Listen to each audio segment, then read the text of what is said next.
प्रिय विद्यार्थियों, शिक्षक साथियों, सादर नमस्कार। आप सभी का स्वागत है मेरे YouTube चैनल अपना इकोनॉमिक्स में। हम सब जानते हैं कि इस वर्ष माध्यमिक शिक्षा मंडल भोपाल के द्वारा जो कक्षा 12वीं, कक्षा 10वीं की जो वार्षिक परीक्षाएं आयोजित होना है, इन परीक्षाओं में परीक्षा आयोजित कराने के लिए प्रश्न बैंक जारी किए गए हैं। कुछ दिन पहले माध्यमिक शिक्षा मंडल की वेबसाइट पर प्रश्न बैंक जारी किए गए थे। उन प्रश्न बैंकों में ज्ञान परख और समझ परख वाले प्रश्नों में अधिक कठिनाई होने की वजह से उनका जो संचालन है रोक दिया गया है। अब विमर्श पोर्टल पर नए प्रश्न बैंक अपडेट किए गए हैं, अपलोड किए गए हैं। इन प्रश्न बैंकों से ही आप वार्षिक परीक्षा की तैयारी करें। इस वर्ष वार्षिक परीक्षा में इन्हीं प्रश्न बैंक से प्रश्न पूछे जाएंगे। इसके पहले मैं आपको इकाई 1 और इकाई 2 जो अर्थशास्त्र विषय की कक्षा 12वीं की इकाई 1 और इकाई 2 के जो वस्तुनिष्ठ प्रश्न थे उनको मैं आपको हल करा चुका हूं। इसके पहले के वीडियो में, यदि आपने उस वीडियो को नहीं देखा है तो आप पहले उस वीडियो को देख लें।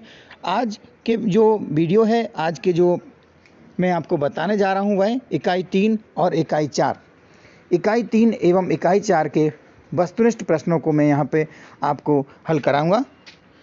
तो यदि आपको इन वस्तुनिष्ठ प्रश्नों को समझना है तो इस वीडियो को देखें, और यदि आपको इकाई 3 और 4 के वस्तुनिष्ठ प्रश्नों के उत्तर कहीं से मिल गए हैं तो आपको यहाँ पर समय अपना बर्बाद करने की कोई आवश्यकता नहीं है। आप फिर इस वीडियो को ना देखें, क्योंकि मैं आपको केवल इकाई 3 और इकाई 4 के ही जो वस्तुनिष्ठ प्रश्न हैं, रिक्त स्थान, सही जोड़ी, मिलान, इनको ही इसमें हल कराऊंगा। तो आइए शुरुआत करते हैं। इकाई 3 उत्पादक व्यवहार एवं पूर्ति। इस इकाई के लिए कुल 16 अंक आवंटित हैं, यानी वार्षिक परीक्षा में इस इकाई से 16 अंक के प्रश्न पूछे जाएंगे, जिसमें वस्तुनिष्ठ प्रकार के 4 प्रश्न पूछे जाएंगे, 3 अंक वाला एक प्रश्न पूछा जाएगा, 4 अंक वाला एक प्रश्न और एक प्रश्न ऐसा पूछा जाएगा जो कि 5 अंक का होगा।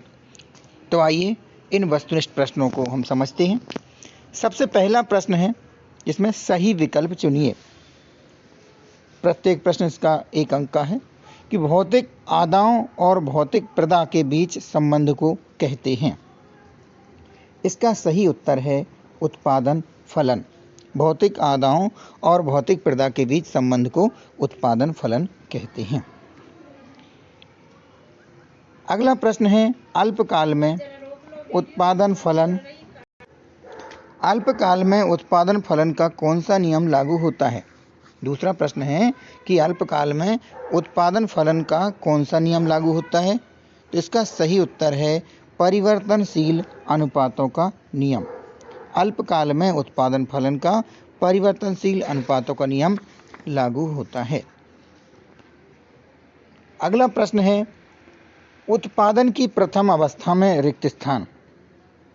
उत्पादन की जो प्रथम अवस्था है उसमें क्या होता है? कुल उत्पादन में बढ़ती हुई दर से वृद्धि होती है, सीमांत उत्पादन घटता है, सीमांत उत्पादन बढ़ता है, दोनों आ तथा बा। तो यहाँ पर जो सही उत्तर है, कुल उत्पादन में बढ़ती हुई दर से वृद्धि होती है एवं सीमांत उत्पादन बढ़ता है। यह दोनों ही विकल्प इसमें से सही हैं, लेकिन यहाँ पर जो दा विकल्प है कि आ और बा दोनों सही, यहाँ पर थोड़ा सा मुझे लग रहा है कि इस प्रश्न बैंक को छपाई में कुछ गलती हो गई है। यहाँ पर आ और सा दोनों होना था।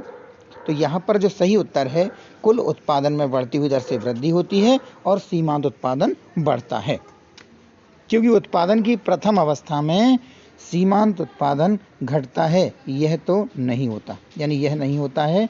तो हमारा यहाँ पर जो दोनों विकल्प सही हैं। आपकी परीक्षा में हो सकता है कि यह प्रश्न यदि आज त्रुटिपूर्ण छपा हुआ तो प्रश्न पत्र में ऐसा नहीं आएगा। इसके बाद में अगला प्रश्न देखते हैं, उत्पादन प्रारंभ होने से पहले निम्न में से कौन सी लागत पाई जाती है?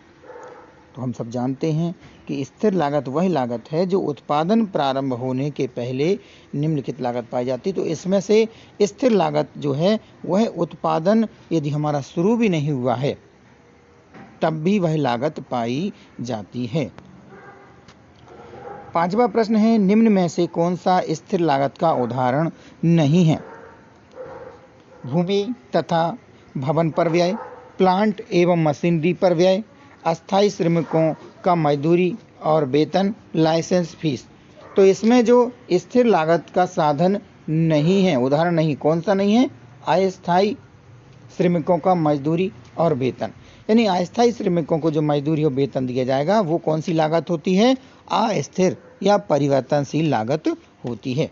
इस कारण से यहाँ पर जो सही विकल्प हो जाएगा विकल्प सा, अस्थायी मजदूरों, अस्थायी श्रमिकों का मजदूरी और वेतन। प्रश्न दूसरा है, रिक्त स्थानों की पूर्ति कीजिए। तो यहाँ पर 5 प्रश्न दिए हैं, इनके रिक्त स्थानों की पूर्ति करना है। सबसे पहला दिया है कि वह नियम जो रिक्त स्थान में लागू होता है उसे परिवर्तनशील अनुपातों का नियम कहते हैं। तो यहाँ पे आएगा अल्पकाल। अल्पकाल, अल्पकाल, वह नियम जो अल्पकाल में लागू होता है उसे परिवर्तनशील अनुपातों का नियम कहते हैं। अगला रिक्त स्थान है, वह नियम जो रिक्त स्थान में लागू होता है उसे पैमाने के प्रतिफल का नियम कहते हैं।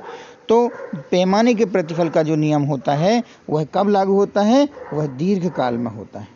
तो यहाँ पे आ जाएगा दीर्घकाल। वह नियम जो दीर्घकाल में लागू होता है उसे पैमाने का प्रतिफल का नियम कहते हैं। तीसरा प्रश्न है, औसत लागत तथा सीमांत लागत दोनों ही रिक्त स्थान लागत से ज्ञात की जाती हैं। तो यहाँ पर जो आएगा कुल लागत आएगा। यहाँ पर कुल, औसत लागत तथा सीमांत लागत दोनों ही कुल लागत से ज्ञात की जाती हैं। अगला रिक्त स्थान है, रिक्त स्थान लागत औसत लागत को उसके सबसे निचले बिंदु पर काटती है। तो यहाँ पर लागत वक्रों के बारे में है। तो ये सीमांत लागत वक्र जो होता है, सीमांत लागत वक्र, सीमांत लागत वक्र औसत लागत वक्र को उसके सबसे निचले बिंदु पर काटती है। जब हम लागत वक्र बनाते हैं तो यहाँ पर जो क्या दिया है कि सीमांत लागत वक्र औसत लागत वक्र को उसके, तो आपका जो औसत लागत वक्र है उसको निचले बिंदु पर काटता है। ये सीमांत लागत वक्र हो गया जो मैंने बाद में बनाया। तो यहाँ पर ये है कि निचले बिंदु पर काटती है। तो ये निचला बिंदु रहेगा यहाँ पर। तो यहाँ पर हमें रिक्त स्थान भरना है कि सीमांत लागत, सीमांत लिखा जाएगा यहाँ पे कि सीमांत लागत में वक्र औसत लागत वक्र को उसके सबसे निचले बिंदु पर काटती है। अगला रिक्त स्थान है कि फर्म की संख्या बढ़ने पर बाजार में पूर्ति रिक्त स्थान है। तो यहाँ पर रिक्त स्थान में आ जाएगा बढ़ जाती है, बढ़ जाती है, या फिर हम लिख देंगे बढ़ती है। फर्म की संख्या में वृद्धि होने से, एक मिनट, फर्म की संख्या बढ़ने पर बाजार में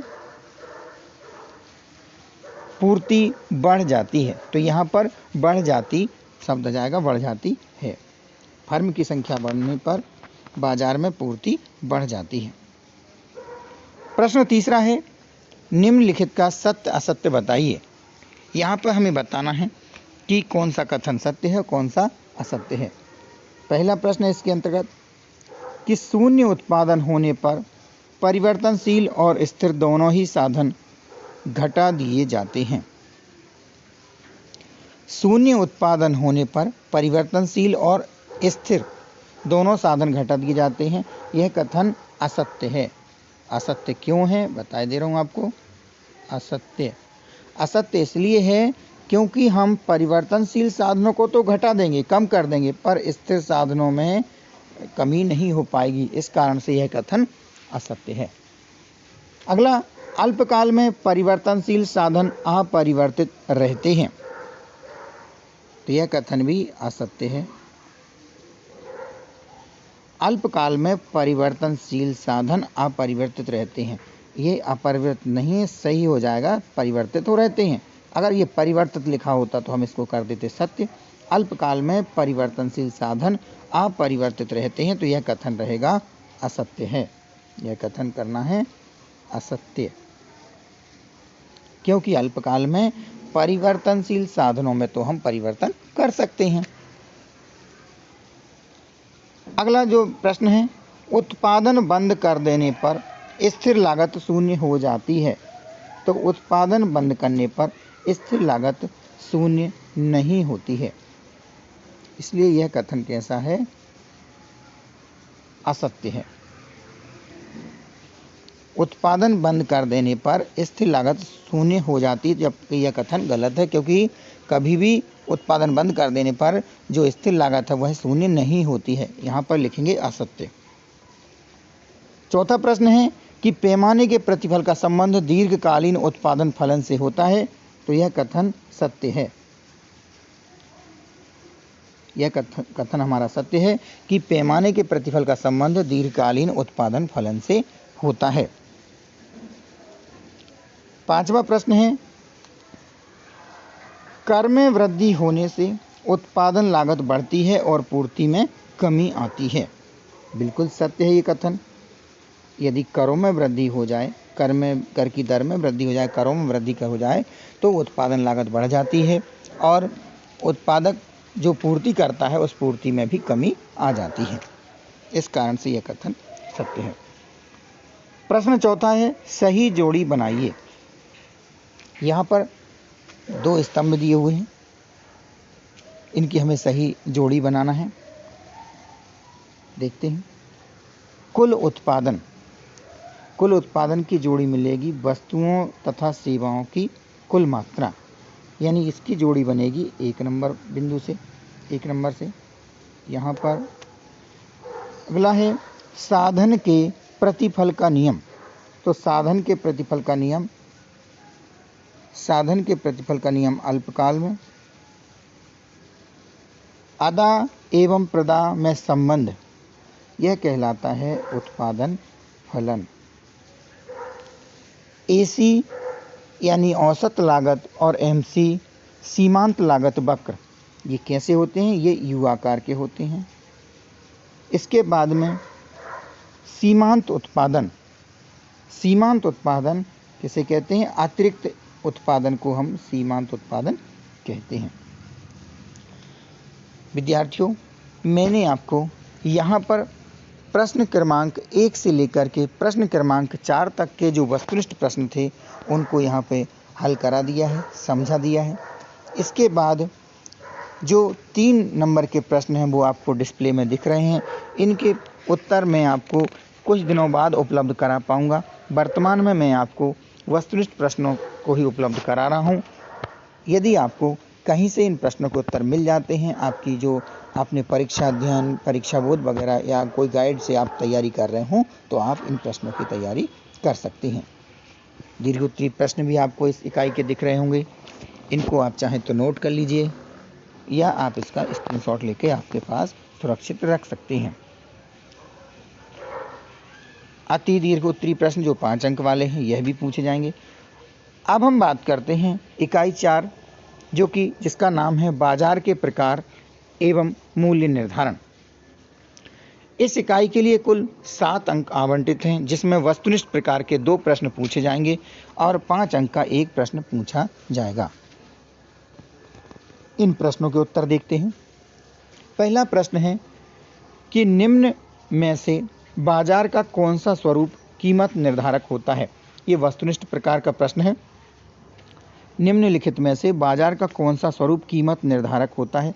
तो एक ऐसा रूप है जो एकाधिकार है। एकाधिकार ऐसा बाजार का रूप है, स्वरूप है, जो कि कीमत को निर्धारित स्वयं करता है। इसलिए यहाँ पर सही विकल्प हो जाएगा एकाधिकार। अगला प्रश्न है पूर्ण प्रतियोगिता में विक्रय लागतें होती हैं? तो पूर्ण प्रतियोगिता में विक्रय लागतें शून्य होती हैं। पूर्ण प्रतियोगिता में यह शर्त रहती है कि विक्रय लागतें नहीं लगती हैं, इसलिए यहाँ पर यह आएगा शून्य। प्रश्न क्रमांक 2, जिसमें रिक्त स्थानों की पूर्ति करना है। इसके अंतर्गत पहला प्रश्न है कि पूर्ण प्रतियोगिता की दशा में क्रेताओं और विक्रेताओं की रिक्त स्थान संख्या होती है, तो यहाँ पे आएगा अधिक। पूर्ण प्रतियोगिता की स्थिति में, पूर्ण प्रतियोगिता की दशा में क्रेताओं और विक्रेताओं की संख्या अधिक होती है। अगला प्रश्न है कि पूर्ण प्रतियोगिता में एक फर्म कीमत रिक्त स्थान फर्म होती है, तो यहाँ पे सही आएगा इसका जो रिक्त स्थान ग्रहण करने वाली, ग्रहण करने वाली। पूर्ण प्रतियोगिता में एक फर्म कीमत ग्रहण करने वाली होती है। प्रश्न तीसरा है, सत्य असत्य लिखिए। पूर्ण प्रतियोगिता की स्थिति में बाजार में कोई प्रतियोगिता नहीं पाई जाती है। प्रश्न को पुनः दोहराता हूं। पूर्ण प्रतियोगिता की स्थिति में बाजार में कोई प्रतियोगिता नहीं पाई जाती है, यह कथन असत्य है। पूर्ण प्रतियोगिता की दशा में बाजार में कोई प्रतियोगिता नहीं पाई जाती, जबकि बाजार में प्रतियोगिता पाई जाती है। क्रेताओं और विक्रेताओं में प्रतियोगिता ही पाई जाती है, इसलिए इसका नाम है पूर्ण प्रतियोगिता। अगला प्रश्न है इसके अंतर्गत कि पूर्ण प्रतियोगिता में उत्पादक अलग अलग क्रेताओं से अलग अलग कीमतें ले सकते हैं, तो यह कथन भी असत्य है, क्योंकि पूर्ण प्रतियोगिता की दशा में हमने पढ़ा है कि जो उत्पादक है वह क्रेताओं से अलग अलग कीमत नहीं, एक ही कीमत ली जाती है क्रेताओं से, इसलिए यह कथन भी असत्य है। ये दोनों ही कथन असत्य हैं। प्रश्न 4, सही जोड़ी बनाइए। सही जोड़ी बनाइए में इसमें हम देखते हैं सही जोड़ी बनाना है। फर्म का साम्य, पहला है फर्म का साम्य, तो फर्म का साम्य कहाँ होगा, जब जहाँ की AR बराबर MR होगा, औसत आगम सीमांत आगम के बराबर होगा, तो इसकी जोड़ी बनेगी AR और MR से। सोना, सोना कैसी वस्तु है, अंतर्राष्ट्रीय बाजार की वस्तु है। सोने का बाजार अंतर्राष्ट्रीय बाजार होता है। कपड़े का बाजार राष्ट्रीय बाजार होता है, कपड़े का बाजार राष्ट्रीय बाजार होता है, और दूध का बाजार स्थानीय बाजार होता है।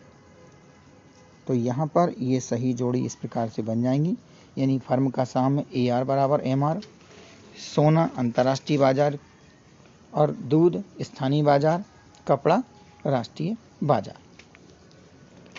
इसके अलावा इस इकाई से जो 5 नंबर वाले प्रश्न आएंगे वो आपको यहाँ डिस्प्ले में दिख रहे हैं। 2 प्रश्न तो ये है कि पूर्ण प्रतियोगिता को विस्तार से समझाइए, पूर्ण प्रतियोगिता बाजार क्या है, इसकी प्रमुख विशेषताएं लिखिए, और आगे की प्रश्न है बाजार मूल्य और सामान्य मूल्य में अंतर स्पष्ट कीजिए, पूर्ण प्रतियोगिता में मूल्य निर्धारण को चित्र द्वारा समझाइए, लाभ अधिकतमीकरण को विस्तार से समझाइए। आज के वीडियो में मैंने आपके लिए इकाई 4 और 5 के वस्तुनिष्ठ प्रश्नों के हल समझा दिए हैं। इसके साथ मैं आपको कुछ और भी बातें बताना चाहूँगा कि हमारे जो मध्य प्रदेश शासन स्कूल शिक्षा विभाग की सोच है कि विद्यार्थियों को यह संदेश भी पहुंचाया जाए कि हौसले के साथ करें 5 सकारात्मक प्रयास। आप स्वामी हैं सकारात्मक सोच और बुलंद हौसलों के। परीक्षा जैसी साधारण प्रक्रिया को अपने मन मस्तिष्क में डर का स्वरूप ना लेने दें, यानी आपको परीक्षा से डरना नहीं है, परीक्षा का डर निकालना है। ये आपको 5 प्रयास करना है। कौन कौन से प्रयास हैं, करिए। क्या करिए, विषयवार अध्ययन कीजिए, गृह कार्य और पुनर्निरीक्षण कीजिए। आपको जो स्कूल से गृह कार्य मिले उस गृह कार्य को कीजिए और अपने आप का निरीक्षण कीजिए। आप प्रश्नों के उत्तरों को याद भी करें, उनको लिख कर देखें, अभ्यास करें, जिससे आपका आत्मविश्वास बढ़ेगा। रखिए जिज्ञासा, सकारात्मक सोच, सीखने की ललक। आपको हमेशा कुछ सीखने की जिज्ञासा रखना है, सकारात्मक सोच रखना है अपने मन में, है ना। और पूछिए प्रश्न शंकाओं का समाधान। यदि आपके मन में कोई प्रश्न है तो उसके लिए प्रश्न पूछिएगा, अपने कक्षा शिक्षक से पूछिए, विषय शिक्षक से पूछिए, बताइए समस्या व दुविधा और अपनी समस्या उन्हें बताइए। चाहिए अनुशासन व अभ्यास, कक्षा में एकाग्रता। आपको क्या चाहिए, अनुशासन रखना है अपनी कक्षा में, अभ्यास करना है और कक्षा में मन लगाकर पढ़िए। अपने विषय शिक्षक से संबंधित जो जानकारी है वो आप पूछिए, अपनी शंकाओं का समाधान कीजिए। फिर भी यदि आपके कोई मन में प्रश्न रह जाता है तो सोमवार से शनिवार तक प्रातः 8 बजे से शाम यानी कि रात 8 बजे तक उमंग किशोर हेल्पलाइन शुरू की गई है। इस उमंग किशोर हेल्पलाइन का जो नंबर है वह आपको यहाँ दिखाई दे रहा है। क्या नंबर है? 14425। निश्चिंत रहिए, आपकी पहचान, बात, समस्या, घटना को गोपनीय रखा जाएगा। तो यहाँ पर आपको यदि कुछ ऐसी बात लगती है, पहला प्रयास तो ये कीजिए, अपने परिवार वालों से शंका समाधान कीजिए, अपने शिक्षकों से शंका समाधान कीजिए। यदि आप इसके बाद भी आपकी कोई समस्या ऐसी बनी रहती है तो आप उमंग किशोर हेल्पलाइन पर फ़ोन लगा सकते हैं, जो आपका टोल फ्री नंबर है। आप सभी ने इस वीडियो को देखा। आप सभी से मेरा यह आग्रह है कि इस वीडियो को और अच्छा कैसे बनाया जा सकता है, आपकी पढ़ाई को मैं और सुगम कैसे बना सकता हूं, इसके लिए कोई सुझाव हो तो उस सुझाव को अवश्य प्रेषित करें। आप कमेंट बॉक्स में अपना सुझाव लिख सकते हैं। आप सभी का बहुत बहुत धन्यवाद।